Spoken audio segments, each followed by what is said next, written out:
আমি আপনাদেরকে জিজ্ঞাসা করতে চাই, সরল মনে বলবেন, একজন লোক প্রকাশ্যে এক কথা বলে, কানে কানে তলে তলে আরেক কথা বলে, আপনাদের পিরোজপুরে আঞ্চলিক ভাষায় তারা কি বলে? তো আমরা অন্তত জাতীয় রাজনীতিতে মুনাফিকিরা দেখতে চাই না। যদি কেউ ন্যায়ের পক্ষে ক্যাম্পেইন করতেই চায়, অন্তত এতটুকু সৎ মুনাফিক হন যে প্রকাশ্যে ন্যায়ের পক্ষে কথা বলে। বাংলার মানুষ দেখতে চায় কারা জুলাইয়ের বিপ্লবের বিপক্ষে অবস্থান গ্রহণ করেছে, কারা ফ্যাসিবাদকে আবার বাংলার মাটিতে ফিরিয়ে আনতে চায়, কারা বাংলাদেশকে আবার আধিপত্যবাদী শক্তির কাছে বর্গা দিতে চায়।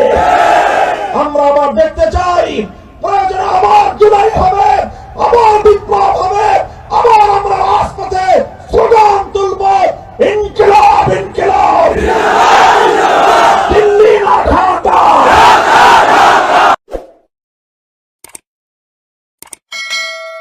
আমাদের ঐক্যের বুনিয়াদ হলো বাংলাদেশ থেকে দুর্বৃত্তপনা এবং গুন্ডামির রাজনীতি বন্ধ করা।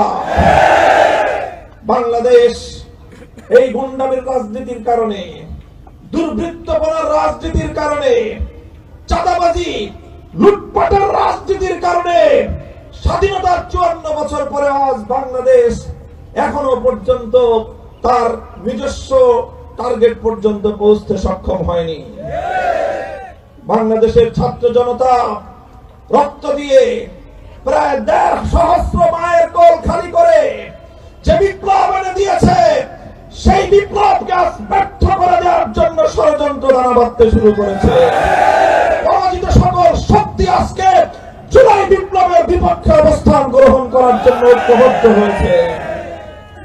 আমি স্তম্ভিত হয়ে যাই এই কথা চিন্তা করে, যখন আমরা কিছু মানুষকে দেখি প্রকাশ্যে জুলাই বিপ্লবের বিপক্ষে অবস্থান গ্রহণ করার সৎসাহস নেই, প্রকাশ্যে গণভোটের পক্ষে, হায়ের পক্ষে ক্যাম্পেইন করে, অথচ আবার তলে তলে কানে কানে গণভোটে না ভোট দেওয়ার জন্য ক্যাম্পেইন তৈরি করা হয়। আমি আপনাদেরকে জিজ্ঞাসা করতে চাই, সরল মনে বলবেন, একজন লোক প্রকাশ্যে এক কথা বলে, কানে কানে তলে তলে আরেক কথা বলে, আপনাদের পিরোজপুরে আঞ্চলিক ভাষায় তারা কি বলে? তো আমরা অন্তত জাতীয় রাজনীতিতে মুনাফিকিরা দেখতে চাই না। যদি কেউ ন্যায়ের পক্ষে ক্যাম্পেইন করতেই চায়, অন্তত এতটুকু সৎ মুনাফিক হন যে প্রকাশ্যে ন্যায়ের পক্ষে কথা বলে। বাংলার মানুষ দেখতে চায় কারা জুলাইয়ের বিপ্লবের বিপক্ষে অবস্থান গ্রহণ করেছে, কারা ফ্যাসিবাদকে আবার বাংলার মাটিতে ফিরিয়ে আনতে চায়, কারা বাংলাদেশকে আবার আধিপত্যবাদী শক্তির কাছে বর্গা দিতে চায়। আমরা আবার দেখতে চাই প্রয়োজনে আবার জুলাই হবে, আবার বিপ্লব হবে, আবার আমরা রাজপথে স্লোগান তুলব, ইনকিলাব ইনকিলাব, দিল্লি না ঢাকা। ইনশাআল্লাহ যে আওয়াজ উঠেছে 26 জুলাইয়ে, সে আওয়াজ থেমে গেছে বলে যারা মনে করে তারা বোকার স্বর্গে বসবাস করছে। বাংলার মানুষ সচেতন হয়েছে, বাংলার মানুষ সজাগ হয়েছে। বাংলার মানুষের সবচেয়ে বড় কথা, তারা আত্মবিশ্বাসে বলীয়ান হয়েছে। জুলাই বিপ্লবের ঐতিহাসিক বিজয়ের মধ্য দিয়ে যে সকল অপশক্তি পরাস্ত হয়েছে, ফ্যাসিবাদ বিতাড়িত হয়েছে, এখন বাংলাদেশের মানুষ আত্মবিশ্বাসে বলীয়ান। তারা মনে করে যে কোনো ভিনদেশী আধিপত্যবাদী শক্তি এবং তার এদেশীয় চর এবং এজেন্টদেরকে রুখে দেওয়া বাংলার মানুষের পক্ষে সম্ভব।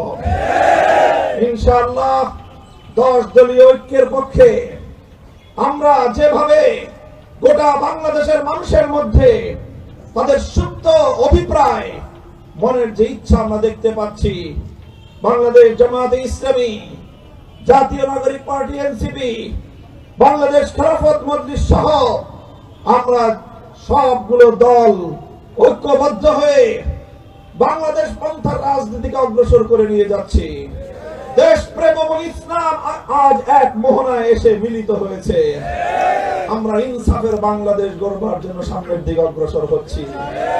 শহীদ শরীফ ওসমান হাদিরা যে ইনসাফের জন্য অকাতরে জীবন দিয়ে গেল, আগামী 12ই ফেব্রুয়ারি ইনশাআল্লাহ ত্রয়োদশ জাতীয় সংসদ নির্বাচন এবং জুলাই সনদ বাস্তবায়নের লক্ষ্যে আয়োজিত এই গণভোটে, হ্যাঁ ব্যালটে এবং আপনাদের এই আসনে আপনারা দাঁড়িপাল্লা মার্কাকে বিজয়ী করে ইনসাফের বাংলাদেশ গড়বার জন্য আপনারা ঐক্যবদ্ধ থাকবেন তো ইনশাআল্লাহ। ইনশাআল্লাহ জনগণের যেই উচ্ছ্বাস শুরু হয়েছে, জনগণের মধ্যে যে জোয়ার সৃষ্টি হয়েছে, এই জোয়ারকে রুখে দেওয়ার জন্য আমি অনুরোধ করব, কোন ইঞ্জিনিয়ারিং এর চিন্তা কেউ করেন না। জনরায়কে যদি পরিবর্তন করার, সেটাকে যদি কুক্ষিগত করার, সেটাকে ছিনতাই করার যদি কোনো চেষ্টা করা হয়, প্রশাসনকে বলবো নিরপেক্ষতা বজায় রাখবেন। কোনোভাবেই কোনো কারণেই যেন নতুন করো বাংলাদেশে কারচুপির নির্বাচনের কোন রেকর্ড এবং কোন আর নতুন করে কোন কলঙ্ক বাংলার মানুষ দেখতে চায় না। ইনশাআল্লাহ আগামী 12ই ফেব্রুয়ারির ঐতিহাসিক ত্রয়োদশ জাতীয় নির্বাচন বাংলাদেশের ইনসাফ পন্থাকে, ইসলাম পন্থাকে বিজয়ী করবে। আমরা বিশ্বাস করি যখন ইনসাফ কায়েম হবে তখন ইসলাম প্রতিষ্ঠিত হবে। কাজে আমরা চাই ইনসাফের বাংলাদেশ, আমরা চাই ইসলামের বাংলাদেশ। হিন্দু সহ অন্যান্য ধর্মাবলম্বীরা, আমি আর পিরোজপুরের মাটিতে তাদের জন্য আল্লামা সাঈদী কি করেছেন এর সাক্ষ্য পিরোজপুরের হিন্দু ধর্মাবলম্বী ভাইয়েরা, সংখ্যালঘু ভাইয়েরা, যেভাবে সুখরঞ্জন বালী একজন হিন্দু ধর্মাবলম্বী হয়ে আল্লামা সাঈদী রহমাতুল্লাহ আলাইহির পক্ষে কথা বলতে গিয়ে তাকে যেভাবে নিগৃহীত হতে হয়েছে, জুলুমের শিকার হতে হয়েছে, এর দ্বারাই প্রমাণ হয় হিন্দু ধর্মাবলম্বীরা আল্লামা সাঈদী এবং এদেশের আলেম সমাজকে কতটা ভালোবাসে। আগামী নির্বাচনে আবার তারা ব্যালটের মাধ্যমে তার নতুন করে প্রমাণ দেবে ইনশাআল্লাহ।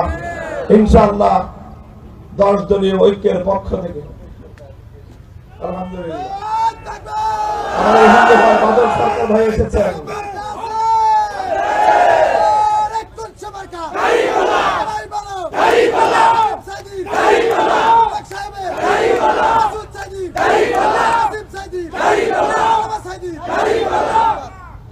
ইনশাআল্লাহ আমাদের পিরোজপুর 2 আসন, পিরোজপুর 1 আসন মার্কা কি? ইনশাআল্লাহ আমরা সকলে ঐক্যবদ্ধভাবে ব্যালট বিপ্লবের মাধ্যমে ইনকিলাবকে, জুলাই বিপ্লবকে, ফ্যাসিবাদ বিরোধী আন্দোলনকে, বাংলাদেশ পন্থার এই রাজনীতিকে সামনে অগ্রসর করার জন্য ঐক্যবদ্ধ থাকবো ইনশাআল্লাহ। নাসরুম মিনাল্লাহি ওয়া ফাতহুন করিম ওয়া আখিরু দাওয়ানা আলহামদুলিল্লাহি রাব্বিল আলামিন। আসসালামু আলাইকুম ওয়া রাহমাতুল্লাহ।